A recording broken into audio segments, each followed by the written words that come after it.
27 सितंबर 2024 को इजरायली सेना ने हिजबुल्लाह प्रमुख हसन नसरल्लाह को मार गिराया था। आईडीएफ ने इस हमले में बेरूत पर करीब 80 टन से ज्यादा के बम गिराए थे। ये सभी बम बंकर रोधी थे और इस हमले के बाद ही इजरायली सेना ने सीमित ऑपरेशन के तहत लेबनान पर जमीनी हमला किया था।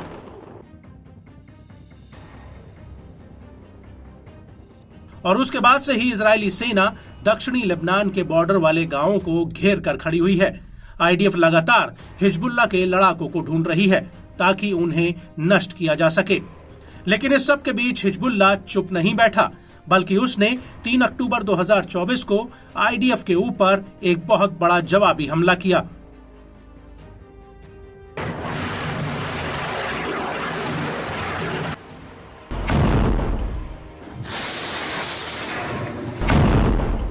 हिजबुल्लाह के लड़ाकों ने लेबनान बॉर्डर पर बनी आईडीएफ की कई सैन्य चौकियों पर ताबड़तोड़ बमबारी की है। हिजबुल्लाह का कहना है कि उसके लड़ाकों ने देर रात करीब 1 बजे हनीता साइट पर आईडीएफ के जमावड़े पर गोला बारूद बरसाया और इसी दौरान मिसगांव सेटलमेंट पर भी हिजबुल्लाह ने रॉकेटों का एक जत्था फायर कर दिया।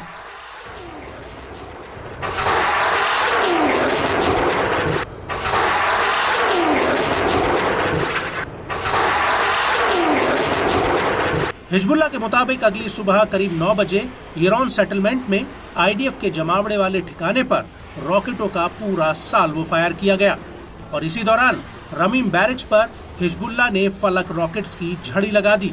हिजबुल्लाह का दावा है कि इस हमले में आईडीएफ को तगड़ा नुकसान हुआ है और जब इजरायली सेना लेबनान के फातिमा गेट पर घुसने की कोशिश कर रही थी तब उसके ऊपर फिर से बमबारी की गई।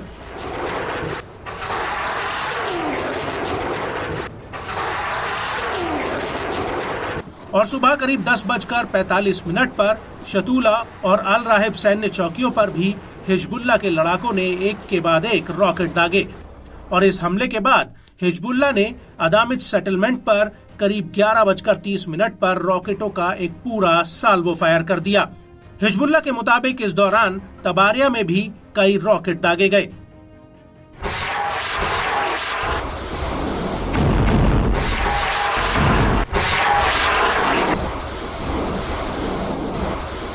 आपको बता दें कि इन हमलों के बीच हिजबुल्लाह ने गिलॉद बेस और मोसाद हेडक्वार्टर्स पर भी हमले का एक वीडियो जारी किया है। यह हमला खैबर ऑपरेशंस के तहत किया गया था। हिजबुल्लाह के इस वीडियो में साफ दिख रहा है कि पहले सैटेलाइट या ड्रोन कैमरे के जरिए आईडीएफ के ठिकानों को चिन्हित किया जाता है। इसके बाद हरियाली के बीच तैनात एक रॉकेट लॉन्चर से हिजबुल्लाह के लड़ाके दनादन रॉकेट फायर करने लगते हैं। हिजबुल्लाह के इस वीडियो में साफ दिख रहा है कि कैसे ये मिसाइलें आसमान को चीरती हुई इजराइल की तरफ बढ़ती हैं।